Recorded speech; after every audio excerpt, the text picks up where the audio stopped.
I love dance. I was dancing competitively. I was, like I said, at the top of my game athletically. I was doing all of these awesome things and I loved it. I loved my life then and I loved my friends and I loved everything that was going on.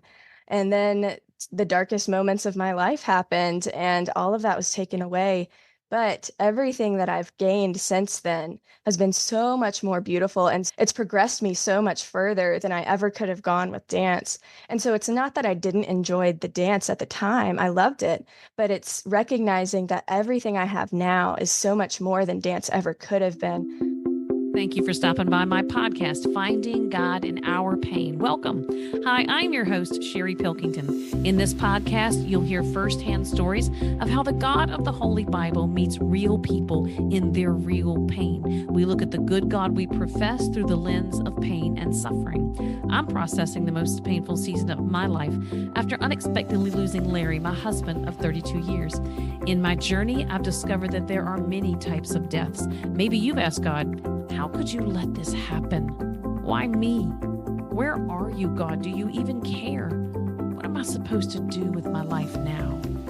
Here at Finding God in Our Pain, we don't shy away from the tough questions. I ask them to my guests. I share what I've experienced. We give real examples of how God shows up in the darkest, most painful situations in life.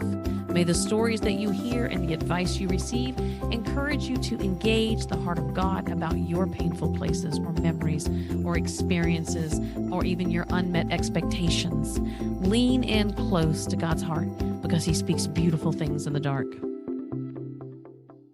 What do we do when God interrupts our life and turns it in a completely different direction? My guest, Morgan McCarver, has an answer to that question. Just when all of her disciplined years of dance training and mastering control of her body was about to pay off in the world of competitive dance, she was forced to submit to a surgery that would avoid severe health complications in the future. Morgan would endure a spinal fusion surgery that would alter her body's ability to comply with the demands of dance. With a year-long recovery ahead and without dance, Morgan felt the need to create, so she and her mom began to look for various outlets. And possibly what appeared to be out of convenience for her mother's schedule, she enrolls Morgan in a summer camp, and her class is a pottery workshop. You'll hear how God uses this seemingly insignificant enrollment to open a whole new world for Morgan. Morgan makes mention of the book Genesis in the Bible, reminding us that humanity is first introduced to God through the creation process, and it's that side of his nature that he shares with Morgan. The beauty he brings forth through this form of expression in Morgan can be found in numerous art galleries, her Etsy page, and in the pages of the book she's written titled God the Artist, Revealing God's Creative Side Through Pottery. Morgan's website is morganmccarver.com. As Morgan constructs with her hands, God is constructing in her and through her as well. And it's the same for each of us. Listen in to discover the beauty God has for us in the creative process and how it can be overlaid onto what He's doing in our lives as the individuals He created us to be. Welcome to the show, Morgan. I am glad that you're here because I'm looking forward to this conversation on how God revealed or reveals Himself to you through the work of your hands, and that being the work of a ceramic artist. So again, welcome. Thank you so much for having me. So my first question to you, Morgan, is did art find you or did you find art? Ooh, that's a tricky one. I would say a little bit of both. I feel like I've always been looking for a creative outlet. I grew up, both of my parents worked, so my grandmother really watched me during the day and she would make homemade Play-Doh. So I say that's my earliest experience with clay. She would make it on the stove with flour and water and I don't know what all else, baking soda or salt or something. And we would color it with food coloring. And so that was kind of my earliest stages of getting into art. And then from there, as I got older, I danced competitively. And so there was always some kind of creative outlet in my life. Of course, I would do crafts and different things, and I loved art classes at school.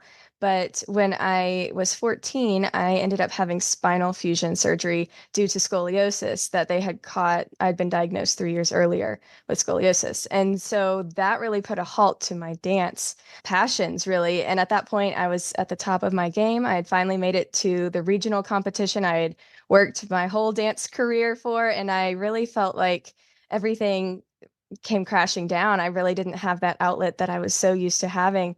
And I needed a creative outlet because a scoliosis spinal fusion surgery like that was a year-long recovery process of basically doing nothing. I couldn't run, jump, and twist, pick up anything over 10 pounds. So, of course, dancing was completely out of the question. And so at that point, my mom signed me up for a summer pottery class just to give me that creative outlet, get me out of the house, get me back into the public world. And I completely fell in love with it. Just the flexibility of the clay that I could get out of that clay, I couldn't get out of my body anymore. So the flexibility, as well as that personal relationship, it's so one-on-one, just touching the clay with your bare hands and working with it directly and making really anything you wanted to out of it.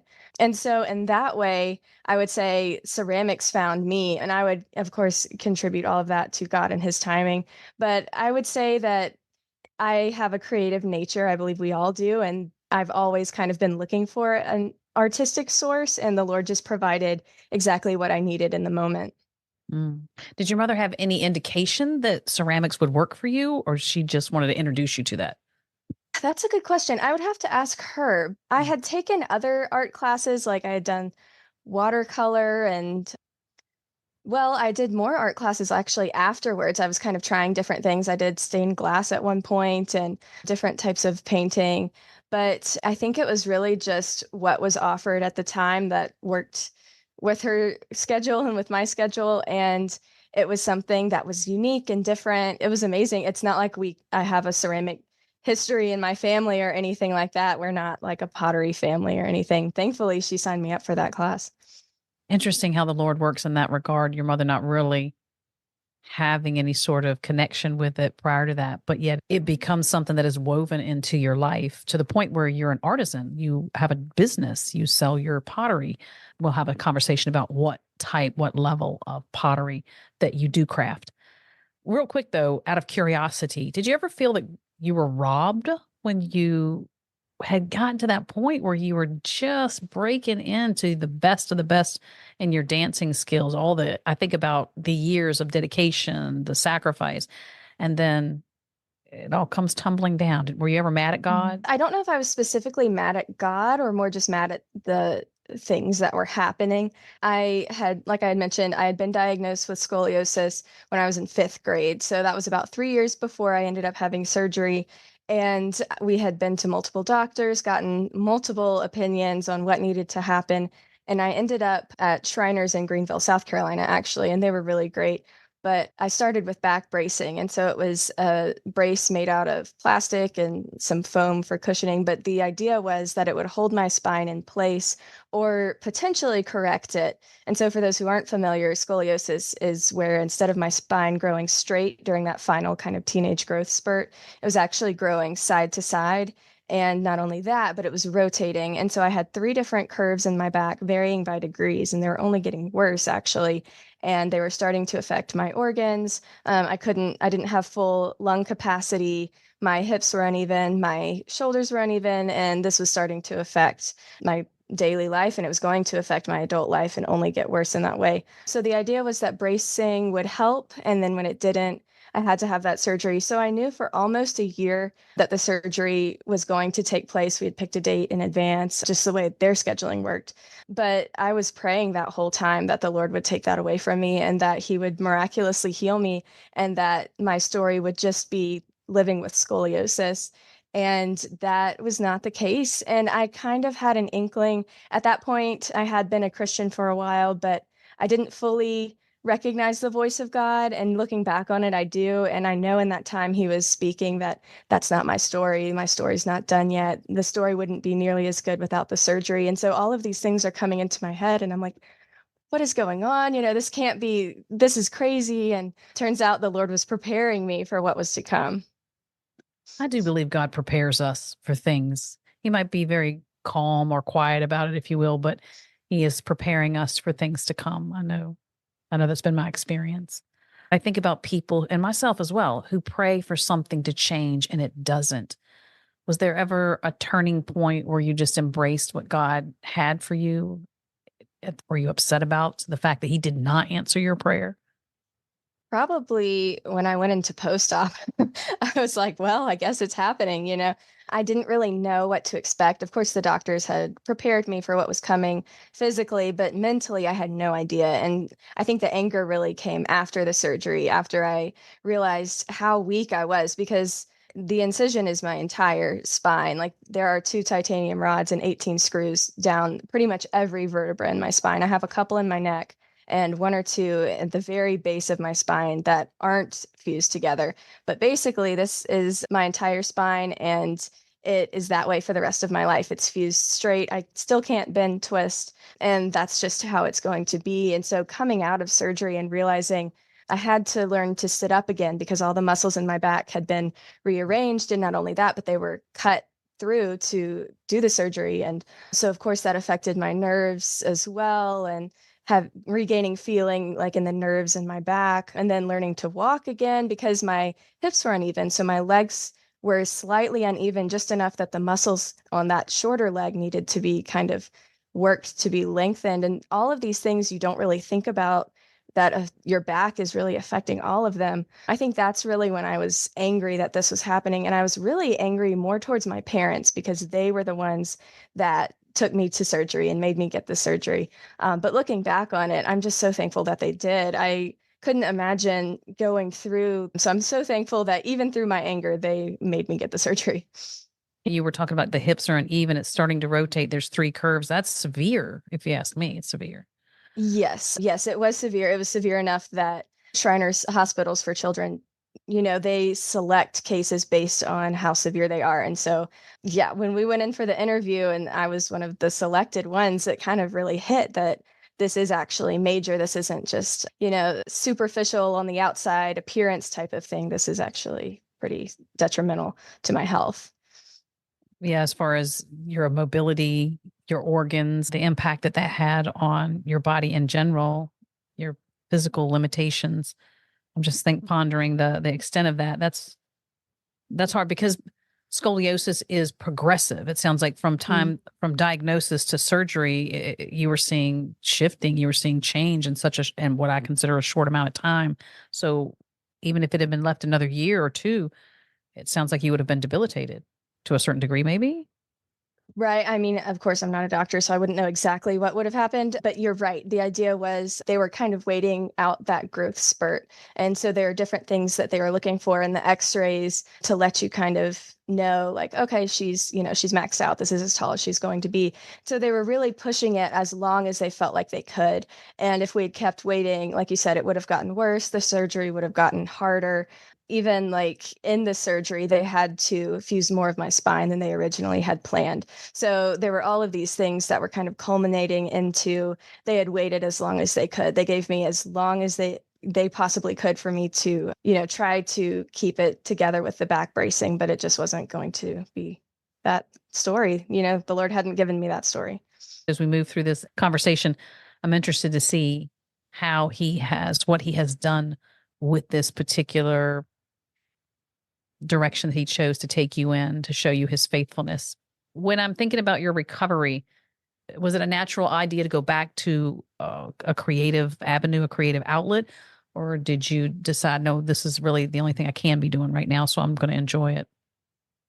A little bit of both. So I was really counting down that year because that was the rule. I wasn't allowed to do anything that could potentially damage the hardware or mess anything up in my back until the bones had fused for that year.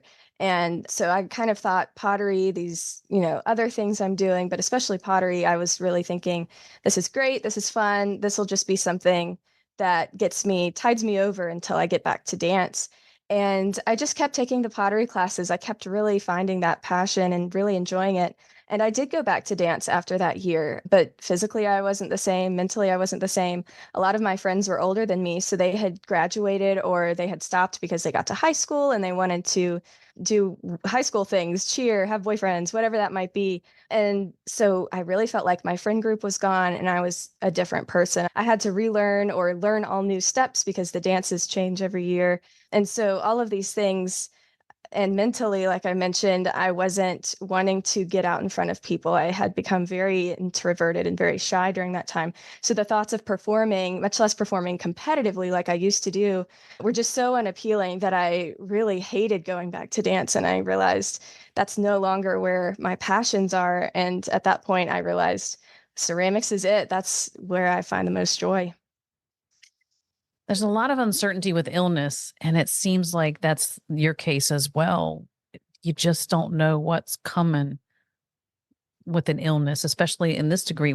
You're going back to dance, something that you knew and loved, but yet now you're finding limitations and like hurdles that are basically moving targets at that point. So, how did you find peace in the midst of that type of uncertainty? I mean, honestly, it was finding peace in the creative process. I know the Christian answer is to find peace in God, and my faith had grown tremendously through praying to God and building that relationship, especially that prayer life during that year-long recovery and the almost year leading up to the surgery. My prayer life and relationship had really grown. But looking back, honestly, I wouldn't say that I was finding peace in God in that moment because I think I was still too young to understand what that really looked like. And so at that point, I was finding peace in the creative process. And now looking back on that, I recognize that as God had given me those talents and those desires because I believe we're all creative. And so he made me creative. He made me find joy in that process. And so I was honoring him by discovering the gifts and talents he had given me and by learning the skills and the techniques to build that craft and make that stronger. And so all of these things where I thought I was just getting better at ceramics or learning how to do what I wanted to do and do something a little bit harder than I had done before, finding that joy was really God given joy. And he was kind of preparing me for what was to come later on. So all the while I was honoring him through that by simply just relying on him and keeping that relationship with him. Do you think engaging the creative nature of God is spending time with Him? Mm. That's a good question. I would say yes. I would say there's several different facets to that. Like recognizing God's creation, number one, is building that relationship with him. But also, like you said, finding your own creativity. I think that's a great way to strengthen your relationship with God. I'm constantly getting little snippets of wisdom when I'm in the studio about if something doesn't go well. The Holy Spirit will tell me, like, this is similar in your walk with the Lord, or different things like that, that I'm able to constantly kind of relate back to. But also, I think just inviting Him into that creative process, as I did with writing the book, that's a great way as well to say, I'm the vessel here and you are the mind behind this. Guide me how you want to use me. So there's all different ways I think that creativity can kind of strengthen that relationship. And when people are using their creative giftings, their talents, do you believe that that's a form of worship? Definitely. I think that of course, anything can be twisted out of context. So I would say you kind of have to be careful and make sure you're not idolizing the craft or your creativity and not becoming too proud, thinking of the art as a god or yourself as a god. But yes, I think if you're finding joy in that creative passion, that God's given you that creativity. And so He is recognizing you're finding joy in that and He's given you that gift. And you can definitely use that to honor God. And I think that's a form of worship for sure. That's a very important point that you just made as far as making something an idol, because I think it's a very subtle shift. It starts out really good, and then at some point it shifts ever so slightly as far as you're not aware of it, or you didn't put your guard up, and then later down the road you look and maybe you've made it an idol. So I think that's very important to point out that. Tell us a little bit about the type of art and the creative expression that you enjoy with ceramics. Basically, I say most of my work is slip cast, and a lot of people stare at me with a blank face. And I understand that's not a very common term. And in fact, I didn't know it until I actually went to college for it. But basically, it's a really old technique way back to like the 1700s old. And it's the idea of creating a shape, a silhouette of something that you like, a prototype. And then you make a plaster mold of that design. And then you pour slip, which is liquid clay, into that plaster. And the plaster absorbs all of that water from the liquid clay. And you're left with a ring of clay. So you dump out the excess and you've got that shell or the cast of your mold.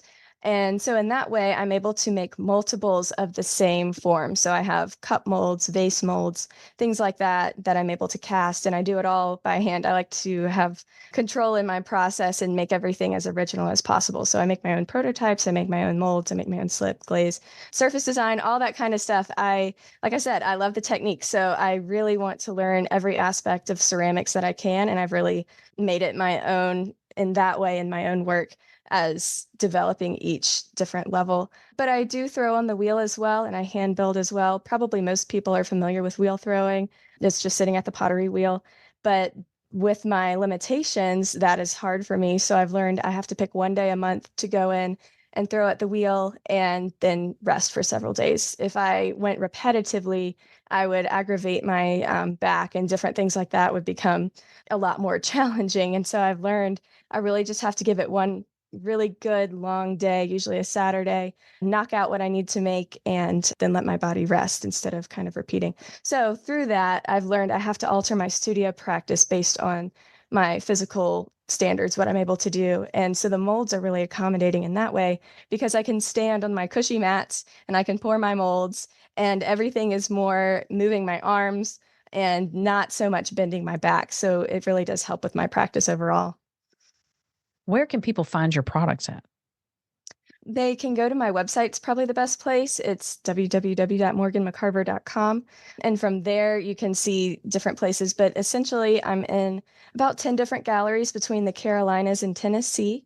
And I also have an Etsy shop. It's Morgan and Porcelain. And then I also have a fair site for anyone who does wholesale. So I'm kind of in several places, but you'll find all the gallery names on my website. And I update those regularly based on getting into new galleries or trying something new, whatever that might be. Well, you don't sound busy at all. I know. I Gosh. know. That's the feedback from my family. You need to slow down a little bit. Make that a New Year's resolution, but we'll see. We'll see if that actually happens. I like to Right. stay Yeah. busy. Yes. And you're young. And so you have energy and you have dreams and plans. So that'll keep you going too. Oh, yes. When you think about art, creative nature, and trying to find a healing process, no matter what, an illness, anxiety, different things, what do you think having a creative process, an outlet, what does that add to a healing process? That is really good to unpack. I think that's really important to talk about. And I know a lot of people compare pottery to therapy. They'll say, "Oh, this is therapeutic." I've taught a lot of classes where individuals will say that to me, and I understand everybody's experience is different. It being a business for me, I don't usually feel that way because it is still work. But I would say it's important to find that joy because if I didn't enjoy what I was doing, why would I still own this business? Like, why would I be doing what I'm doing? So there are some beautiful moments in the studio, and usually I'm a problem solver. So I every once in a while will just give myself a really hard problem to solve, and it really forces me to not think about anything else that's going on in my life. It forces my complete physical attention, mental attention on whatever I'm working on. And I think that's really important for me to just clear my head in that way. I see that as very therapeutic, but I don't view it as therapy. I think it's important as well to actually go to a counselor or something and receive the therapy you need for that. But I think art is great in healing. I think there are a lot of amazing doctors who are doing things about that and different things. And the listener can do that for themselves too in different ways of painting your anger away or whatever that might be. There's so many different creative ways. Dancing, again, that's a great one. And I do Zumba is a form of exercise for me. And so sometimes if you've got to get that stress release, a nice Zumba session is great. And it doesn't require too much back bending. I can usually accommodate pretty well. Um, But yeah, I think it's important to just balance as you go along. Make sure you're getting the actual guided counseling and care you need in that way, but supplementing with art is a great way as well. I have heard that it is used in a therapeutic way, but I haven't experienced that, so I didn't really know to what does that look like? What does that entail? So I just wondered if that was something that you benefited from in your own journey through scoliosis. Well, I say through, it's you're still living with it today, or if it's something that is purposely done through therapy programs. I think it could be both. I haven't specifically done a therapy program like that, but I have friends who teach that program, and I know there's some great methods that they use. But for me, my therapy is things that I don't sell. So sewing is one of those. Like I make a lot of costumes and different types of like historically inspired pieces, and you can see those on Cool. my website too. And those are like sculptures that I'll present with other exhibitions that I do, but usually I don't sell my sewing because that's my way of doing what I want. I'm not making it in, to fit a certain market or with a desire to sell. So that's kind of what I'm saying is how my pottery business is not necessarily therapeutic because I have to have a business plan. I'm keeping all of these things in mind as I'm working, and I've got to make sure that, I've produced X amount of work to fill this show coming up, and carrying pots to the shows. There's definitely some less glamorous parts of ceramics that people don't always think about. But that doesn't mean that therapy couldn't come from ceramics for them. Just like I know a lot of people make a living being seamstresses. And so I'm sure they would listen to this and say that sewing for them isn't therapeutic. So it's all about where you're coming from. You just answered my next question because I was going to say, so how do you find things you enjoy? Because once we do make it a business, it does become business. You have a different mindset about what you do and how you approach it.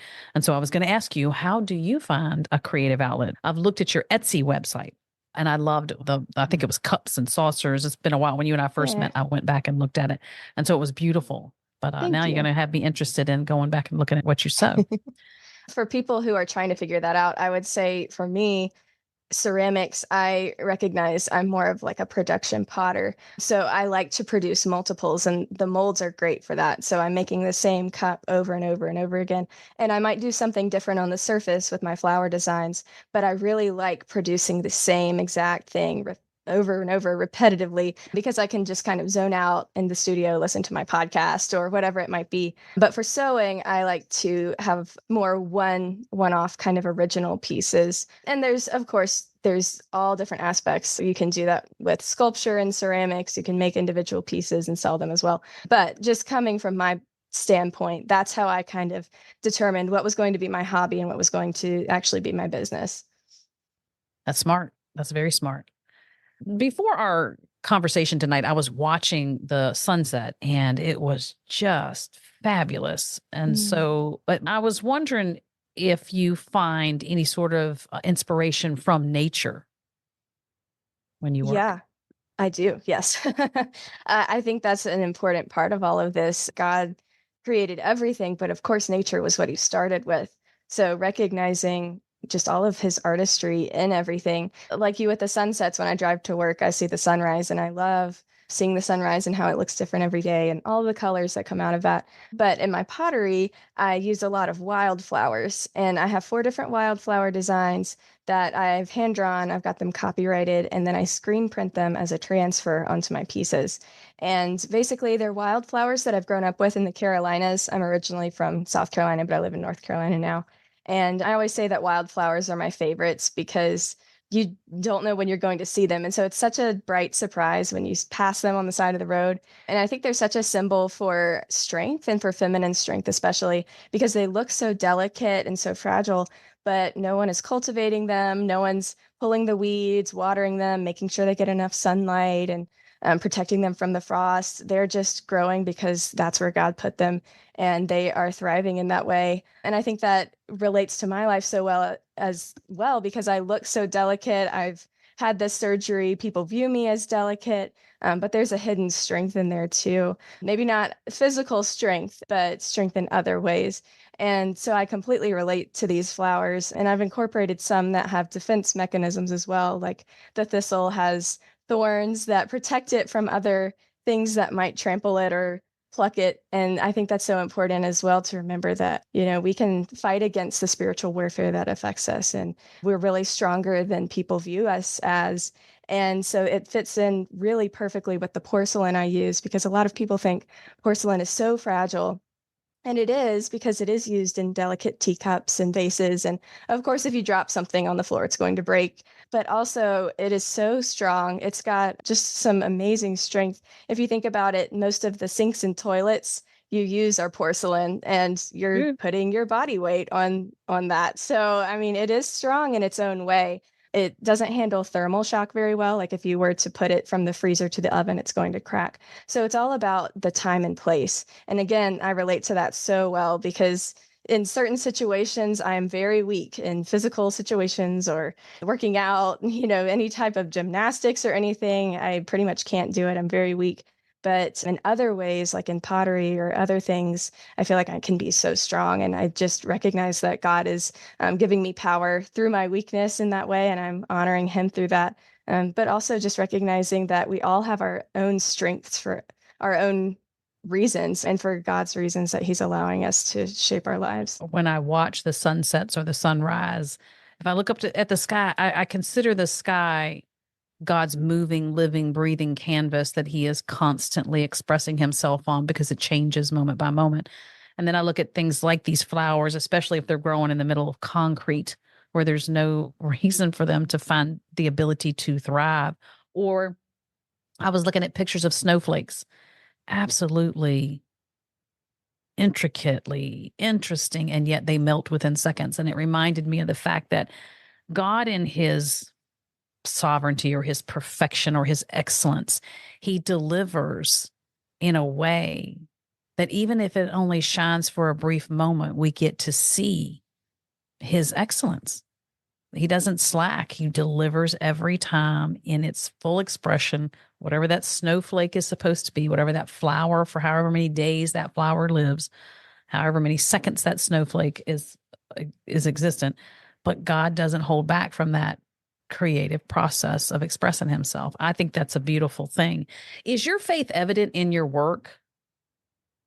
I say you don't have to paint Bible verses on canvases to prove that you're honoring God through your art. So in that way, I don't put Bible verses on my pots. But my story definitely lends itself. And I love giving just enough detail where people ask questions. And at shows, they'll say, scoliosis. Oh, I had a friend who had that, or I have that, or I knew someone who had that. And I'm able to show them God's glory through that story and just constantly point it back to Him. And of course, my social media I use as a platform. I think it's a great, I mean, it's terrible, but it can also be a great platform. So you've got to balance whether you're looking at social media and just dragging yourself down or you're using it to inspire others. So I've been really intentional about that recently, about using my social media to constantly point back to God's glory in that way. But I love sharing my story one on one. I think it comes across so much more personally, of course, and I'm really able to encourage others in viewing how God is giving his grace into their lives and how he's making a way in their stories. And it's really beautiful to connect to people, complete strangers in that way.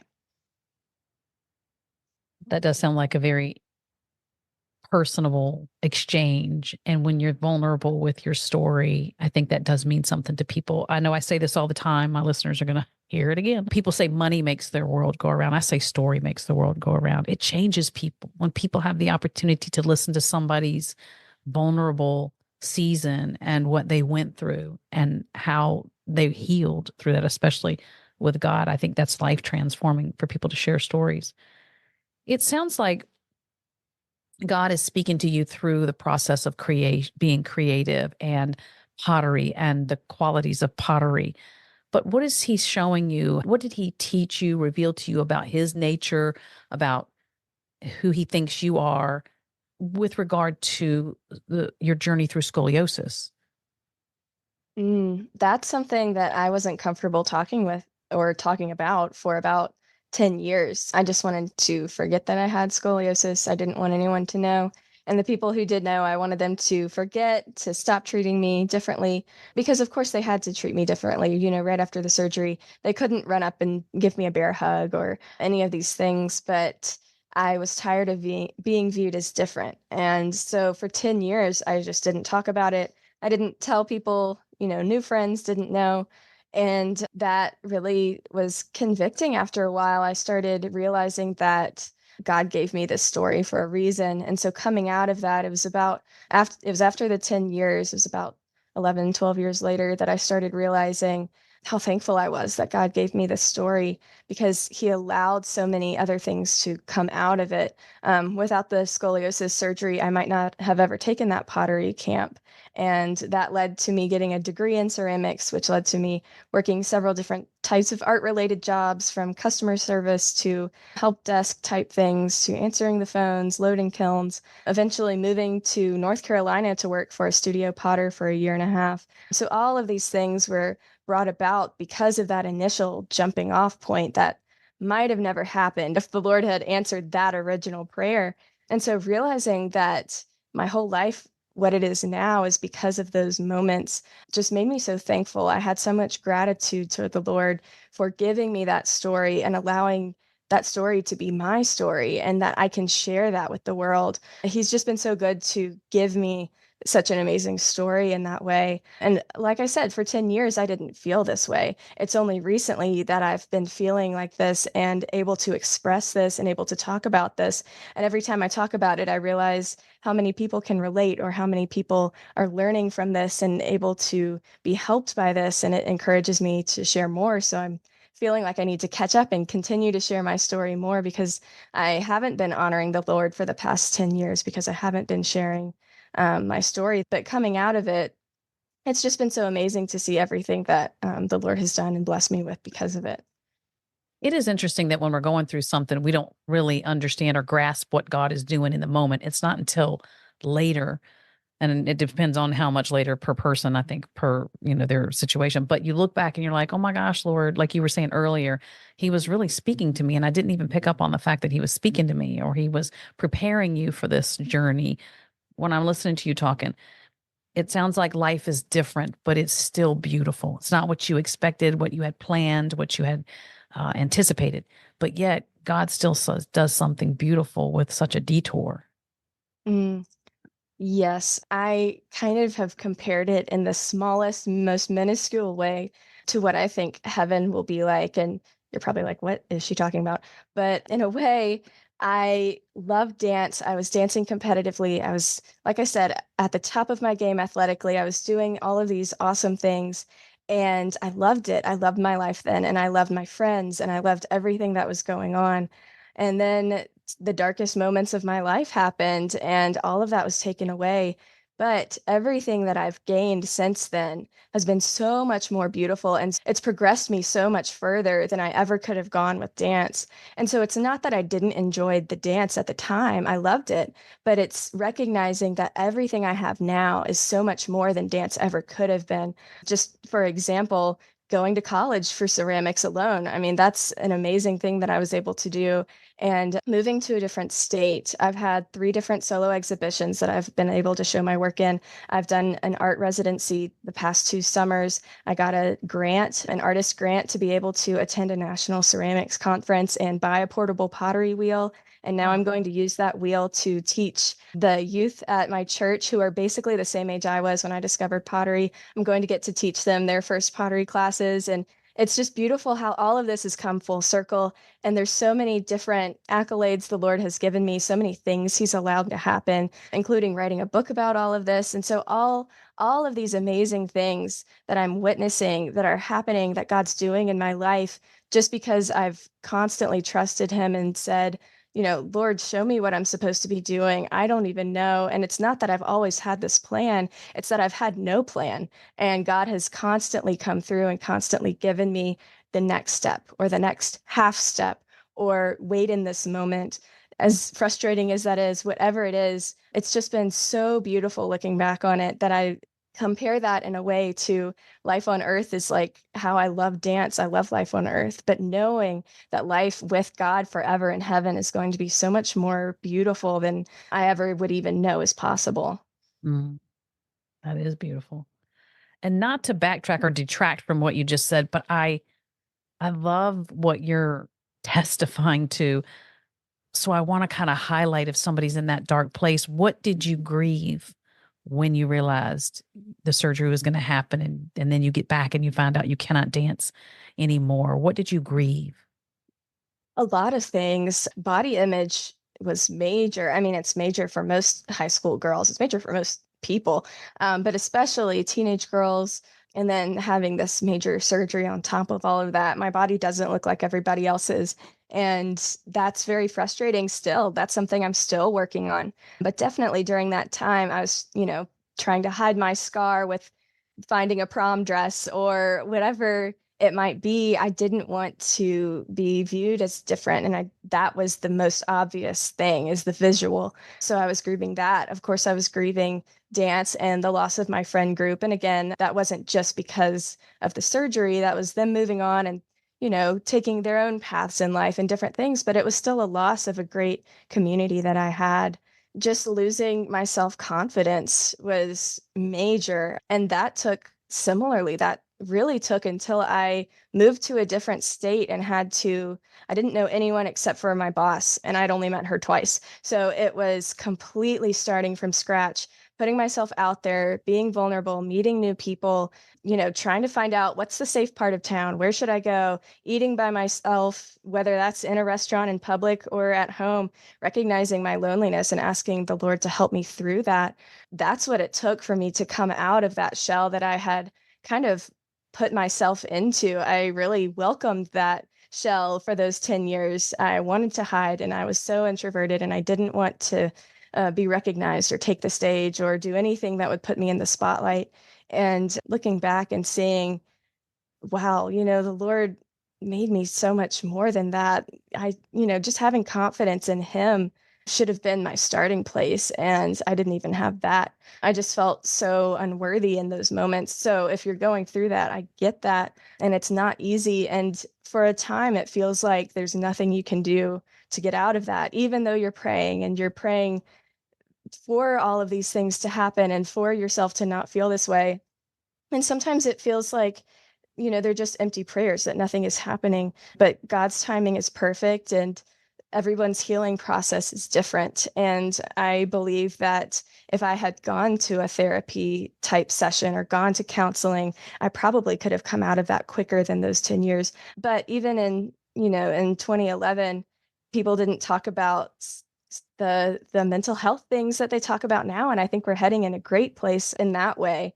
But therapy wasn't really offered to me, and I didn't really know that I needed it. So if you're hearing this, know that it is amazing. I've gone to therapy since then, and it's been amazing. But when you're in that place, you don't know what you need. And so finding someone who can help guide you, I think, is so important. But then also just knowing it might not be today and it might not be this year, but there is a hope, and that hope is in God, and He will change your story for beauty. And I didn't believe that at the time because I thought, my body will never be the physical beauty that it was. And it's not the physical body that it was, but physically, I'm making beautiful things through my pottery. And so focusing on other areas that I've gained, because I have gained so much knowledge in ceramics and other friends, and now a confidence in myself, a willingness to be extroverted when I want and talk to people when I want and feel confidence in that way. Just focusing on what I've gained has brought me so far. That is valuable. In those 10 years when you've isolated socially, but you're engaging God's heart, you're staying connected with Him. Is there anything that He showed you about Himself that surprised you? Like, wow, Lord, I Hmm. didn't even know you cared like that, or I didn't even know you would enter into a place like this, or anything come to mind? I think there were verses that talk about how important and valuable you are to God that I was writing down, I was putting on my mirror, but I wasn't really viewing them as truths in my own life because I was still in a place that I didn't feel like I could. And I think that's important to consider too, like knowing that you believe the Bible and knowing these things are true, but not recognizing that they're true for you as well. And I think that's a place where that helped me stay in my faith. You know, faith in God and that relationship isn't just for the good times, as you know, it's about all of the times and telling yourself these truths even when you don't believe it. And there's not to say that there weren't dark days where I was just completely down, but just constantly having a fellowship of believers. My family's really strong in their faith. And so having that kind of structure to constantly pull me back to Jesus and encourage me in that way was so important during that time. But really, when I finally was able to say, okay, Lord, my life is what I thought was my life is your life. And so take my life to use for your will. I'm ready. What does that look like? When I started praying those prayers sincerely, that's when he started to move. And that's when he started to show me all of these things and make me come out of that shell to the point of recording podcasts like this that I would have thought, I'd never would have done. But it's so much fun. And I love doing the podcast and I love sharing my story and talking to people like you and hearing your story as well. And so it's all these things that the Lord is constantly working on my heart. And then looking back, I'm able to say, oh, that little thing that pulled me out of that comfort zone, you were preparing me for this bigger thing. I see that now. I see that, and I'm so thankful. And constantly thanking him for that, I think, is what allows me to see even more things like that in my life. Mm. It's true. You go from believing that the word is true to knowing that the word is true because God shows himself faithful in specific ways. And so that transition from believing to knowing, it's a beautiful process. Painful, but beautiful. Mm. I want to ask you this one more question. And then I want to move on to the book you wrote. I want to hear the inspiration behind that. I want to hear what the message is there. But what I want to ask you before we transition over to that is when you think about the process of working with pottery and getting it to the ceramic, that beautiful end result, that process, what can you overlay, if anything, onto how God works with us or how he brings us from one place and then matures us to another? Oh, so so many things, so many ways, so many different things, and too many to talk about all on this podcast, but they're all in the book. So it's kind of a great segue into probably the most common way is most people are familiar with Jeremiah 18, the potter's house. When the prophet Jeremiah goes, it's in the Old Testament, the prophet Jeremiah goes to the potter's house and the potter is throwing a vessel on the wheel and something happens and the vessel completely crumbles on the wheel, completely is just derailed, not a successful pot. And the potter just cuts that clay off the wheel. He takes it over, reworks it, as the Bible said, and then puts it back on the wheel and throws something beautiful. And God is telling Jeremiah during that time that that's what he can do with his people, Israel. And I think that's so beautiful. But just unpacking that a little bit, because that's what I'm hoping that the book God the Artist does. It unpacks these verses on a deeper level coming from my ceramics background. So to unpack that, the potter's throwing on the wheel, and there's so many different things that could go wrong, whether that's the clay's too dry, the clay's too wet, the clay's off-centered. We could go into a whole thing about being centered, or there's so many different things that could happen. But for some reason, the clay did not work. And I think it's important here that the potter reworks this clay. He doesn't just stick it right back on the wheel. He takes it off and reworks it. And that in the pottery world means wedging the clay, which essentially is like kneading dough, but instead of adding air, you're getting the air out. So you're getting the air bubbles out. You're kind of making that clay as homogeneous as possible by kind of working it, wedging it to make it as smooth and beautiful as possible. But it's still a lump of clay. And that's so important in our lives too. We're doing what we think we should be doing and we make a mistake, or life hits us hard, or spiritual warfare attacks. There's so many things in our lives that cause us to lose focus or to really crumble. Our faith can crumble like the clay does. And so then we're in this place and the Lord doesn't just restore us. And I think that's what we're all looking for, is just that immediate redemption. And that's what you're praying for. I was praying for immediate healing, and that's not what the Lord gave me. The clay has to be reworked to get all of the water out of it. And my life had to be reworked. I had the surgery. I had to start from scratch. I had to become a baby again, essentially learn how to walk, learn all of these things with my new body. Um, And in the same way, the clay has to go through the same stages of centering on the wheel and opening up the clay, bringing the walls up, all of these things once again to get to that final stage. So many different references like this that are just so powerful when you understand all of the background. It's not going to be easy. There is redemption. God promises us redemption, whether it's on this side or in heaven. There's always that promise of redemption, but there's going to be some working in there. There's going to be some hardships. There's going to be some evening out of whether that's emotions or whatever that might be. God's going to work on us to get us to that smooth state, ready to accept his will once again. I see that clay as my life and God, having to rework it, I guess losing what I thought I was going to do, my expectations about what my Mm, life was going to be. And then it gets thrown off the wheel and has to have the air bubbles pressed out of it. And that's pretty darn painful. But mm, yet he is creating something far more beautiful with my life. And I often entertain the idea that, or I ponder with the Lord, I'm in conversation with Holy Spirit that, life is, as we know it with its brokenness, is painful.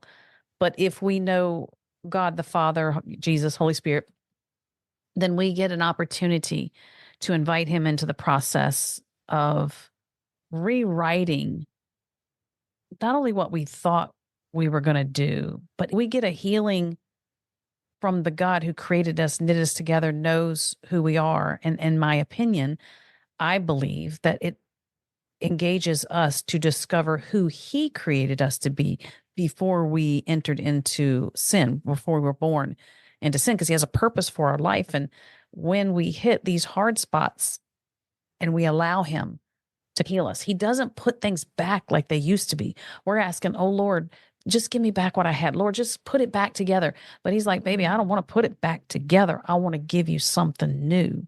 I want to give you mm. something different. And so, as painful as it is, I still think that's a beautiful process. Yes, I agree. And I feel like that's what you're testifying to today is that it is more beautiful than you had imagined or could think to ask for. Isn't that what the scripture Yes. says? So we're talking about your book. We're talking about what was the inspiration behind that? Really, it was looking for a book that didn't exist. When I was graduating in 2019 from college, I wanted that connection, that art world that I was about to lose, that I'd had for the past 4 years.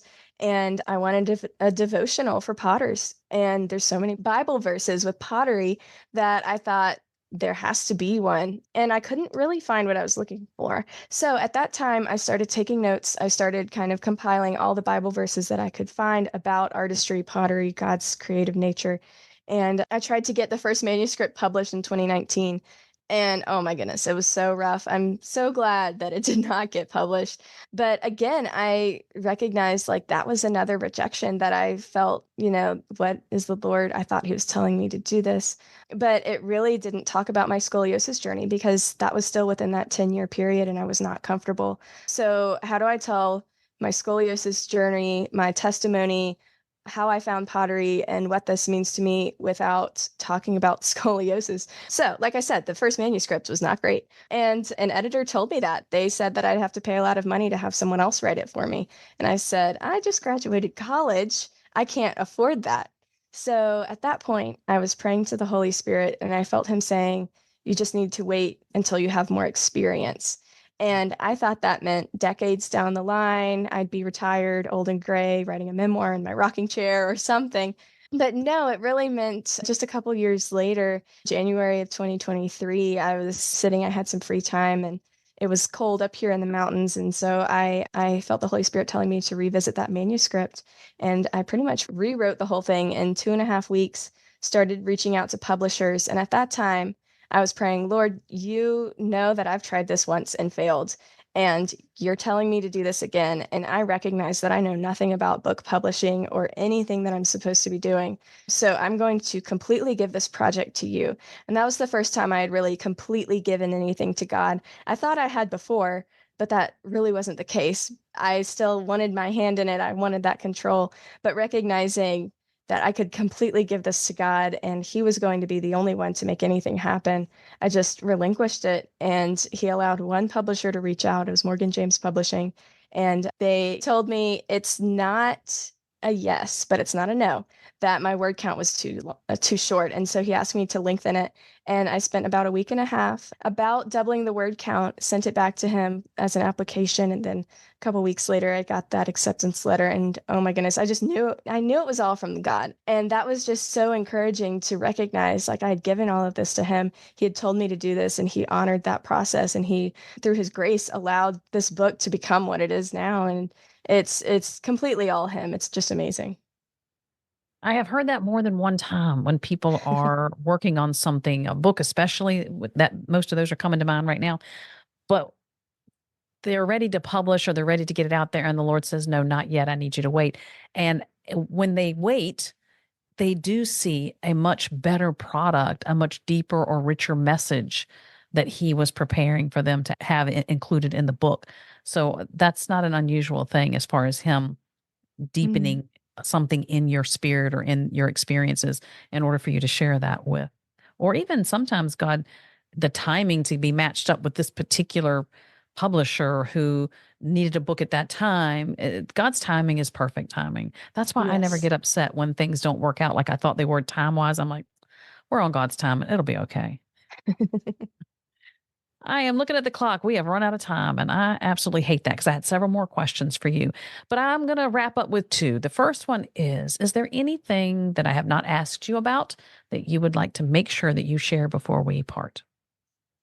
I think I touched on this a little bit, but I really just want the listeners to understand and I want to unpack this a little bit more. I think I mentioned that I believe God gave me my creativity. And I really believe that God gave everyone creativity. I think it's not a spiritual gift, which means that everyone has this because spiritual gifts, some are stronger in some areas than others. And that's not to say that that's not true with creativity. Some might be more prone to being creative than others. But I truly believe that God gave all of us this gift of creativity. And I say that because God is creative. In the beginning, God created. When we're seeing God for the first time in Genesis, the very first verb used is creating. And we're seeing God as a creative God, imagining these amazing things, imagining earth, quite literally. And that's how we're introduced to our maker as him being our maker. And so he made us in his image. So by default, if he is creative and he made us like him, then we're all creative. And I think that's just so important to learn. And that means, that doesn't mean that we're the best at our creative fields. And social media, that's where I say social media is bad because it feels like, oh, if I'm not the best, then I must be bad at this. And I know I'm not the best potter. I know I don't sell the most pieces. I know I don't have the biggest Instagram account.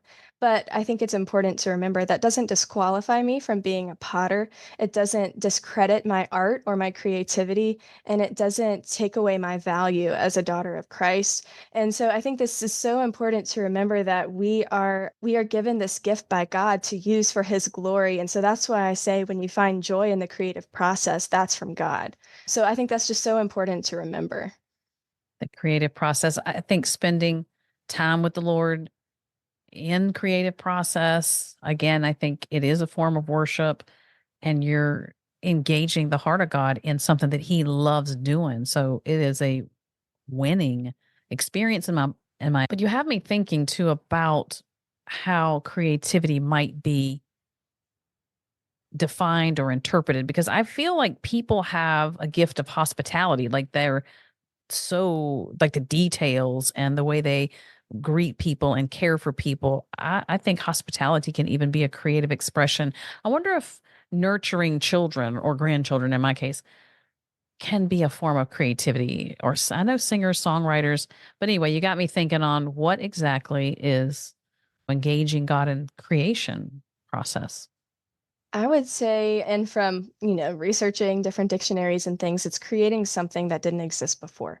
So wherever you're creating something that didn't exist, whether that is, love for your grandchildren, experiences for them, things like that, I think that's a great way that you can be creative. Hospitality, like you mentioned, decorating a beautiful home, of course, that's creative. Organizing a closet, creating some structure there that wasn't there before. Of course, the things we think about, painting, drawing, writing a song, baking, singing, all of these ways are ways to be creative, but there's so many other ways, like in the other STEM fields as well, that if you're creating something out of nothing, you're making something that didn't exist before, you're making something new and you're being creative.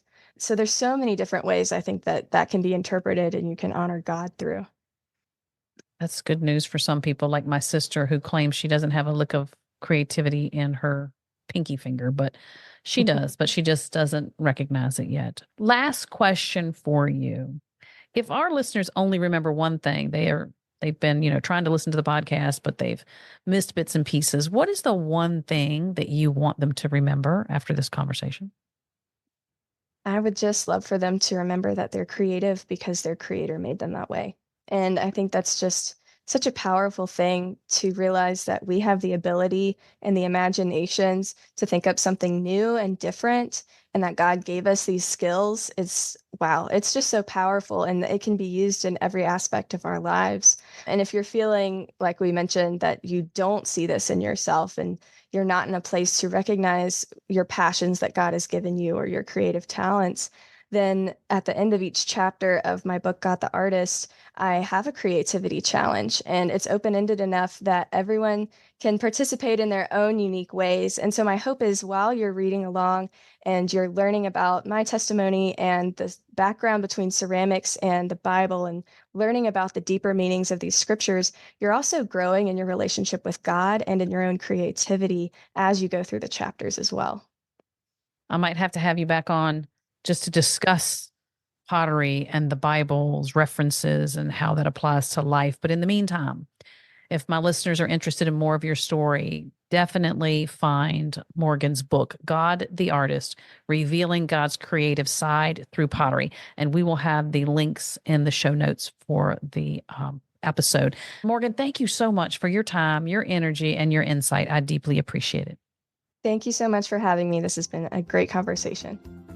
Thank you for your time and for sharing this experience with my guest. I hope you have found encouragement for today and a deeper revelation of God's heart in the midst of pain and suffering. We'd love to have you as a subscriber to Finding God in Our Pain so that you can be connected with all my guests as they share their personal experiences and professional knowledge about pain and suffering. And because this podcast is a division of the website A Life of Thrive, for more information and the various ways you can connect with us, please visit the website alifeofthrive.com. I look forward to sharing more transparent stories from the hearts of women who intimately know what it means to have their world flipped upside down, their authentic struggle to make sense of it, and what recovery and healing looks like. Till then, sweet woman, remember you are not alone and that God speaks the most beautiful things in the dark.